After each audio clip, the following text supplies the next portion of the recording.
তিল নাড়ু বানানোর জন্য আমরা একটা প্যান নেব, ওটাকে গরম করে নিয়ে ওর মধ্যে তিলগুলো দিয়ে ড্রাই রোস্ট করে নেবো। তিলগুলো যখন হালকা লাল হয়ে যাবে আর স্মেল ছাড়বে, সুন্দর একটা অ্যারোমা ছাড়বে, তখন ওগুলোকে উঠিয়ে নেবো। এরপরে কড়াইয়ের মধ্যে একটু ড্রাই ফ্রুটস যেমন কাজু, কিশমিশ, আখরোট দিয়ে আমি ড্রাই রোস্ট করে নেবো। এগুলোকে ড্রাই রোস্ট হালকা করে নেড়ে চেড়ে ড্রাই রোস্ট করে নেবো, নিয়ে ওটাকে আমি উঠিয়ে নেবো। এরপর যে কড়াইটা থাকবে, কড়াইয়ের মধ্যে আমি 3 স্পুন দেশি ঘি, দেশি গরুর ঘি দেবো। ঘিটাকে হালকা মেল্ট করে নেব। মেল্ট করার পর ওর মধ্যে আমি মোটামুটি 3 কাপ মতো গুড় দিয়ে দেবো। আর আসলে আমি মোটামুটি 1 কেজির থেকে একটু কম, সামান্য কম তিল নিয়েছি, তাই জন্য এতটা পরিমাণে গুড় এর জন্য যথেষ্ট। আর সামান্য ওর মধ্যে জল দিয়ে দিয়ে আমরা গুড়টাকে মেল্ট করে নেব।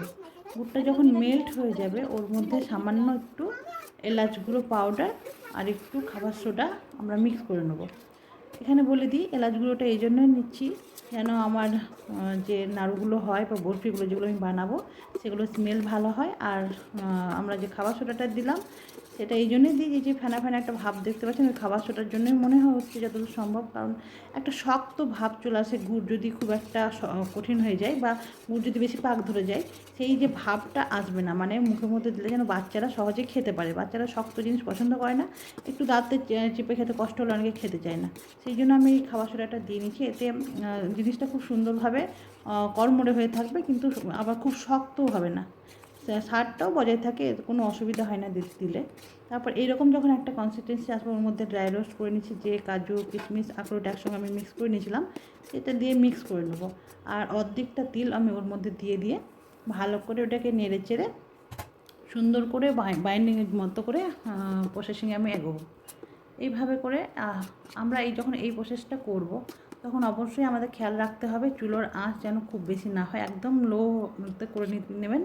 নাহলে আমি যেমন ইন্ডাকশানে 300 বা ওর কমেও হয়তো করে নিয়েছি এটা। আর কারণ লেগে গেলে একটা বাজে একটা স্মেল বেরোয়, যেটা খেতে মোটেও ভালো লাগে না, স্মেলটাও খারাপ হয়ে যায়, টেস্টটাও খারাপ হয়ে যায়। তাই জন্য এইভাবে করে হালকা আঁচে আমরা এটাকে ভালো করে নেড়ে চেড়ে সবটা দিয়ে সুন্দর করে করে নেবো। আমরা নিজেরাই বুঝতে পারবো নাড়তে নাড়তে শক্ত একটা আসবে, ভাব আসবে, তখন মোটামুটি আমরা বুঝতে পারবো হয়েছে। আসলে এই তেল নাড়ুটা আমরা বড়দের জন্য খুব উপকারী, আমাদের খাওয়া উচিত, বছরে একবার হলেও খাওয়া উচিত, বাচ্চাদের জন্য খুব উপকারী। এর মধ্যে আমি কিছু মগজ দানা দিয়ে দিয়েছি। আমার আসলে মগজ দানা খুব ভালো লাগে, আমার বাচ্চারা খেতে পছন্দ করে। আপনার যদি ভালো লাগে তো দেবেন, না দিলে এটা অপশনাল, আপনি নাও দিতে পারেন। সেটা নিজের পছন্দের উপরে, বাধ্যকতা নেই। এরপর এটা হয়ে গেছে বুঝতে পারছি, আমি এটাকে নিয়ে হালকা হাতে নাড়ু করে নেবো। এটা প্রচণ্ড গরম ছিল, আমি করতে পারছিলাম না সেই সময়, পরে আমি করে নিয়েছি হালকা ঠান্ডা হাতে। আর এই যে গরম এগুলোকে একটা প্লেটের মধ্যে ছড়িয়ে নিয়ে আমি এভাবে বরফির মতো কেটে নিয়েছি। এভাবে বার হিসাবে আপনি বাচ্চাদের টিফিনে সহজেই দিতে পারবেন, ওরা খুব আরাম করে খায়। আমার বড় ছেলে খুব পছন্দ করে। এভাবে বার দিয়ে দিলে একটা বার যদি আমি দিয়ে দিই ওর রুটি পরোটার সঙ্গে, ও শেষ করে দেয়। আর একটা ব্যাপার, এর মধ্যে প্রচুর পরিমাণে ক্যালসিয়াম থাকে, যেটা সত্যি বড়দের হাড়ের জন্য খুব উপকারী, ছোটো বাচ্চাদের গ্রোথের জন্যও খুব উপকারী। আমার মেয়ে নাড়ু খেতে পছন্দ করে, তাই আমি নাড়ুও বানিয়ে নিয়েছি। এইভাবে নাড়ু করে রেখে দিই, ওরা খায়। আর এটা ক্যালসিয়ামের ঘাটতি সম্পূর্ণরূপে না করতে পারলে মোটামুটি 80% করে। আমরা যে মেডিসিন খাই তার থেকে তো অনেক ভালো।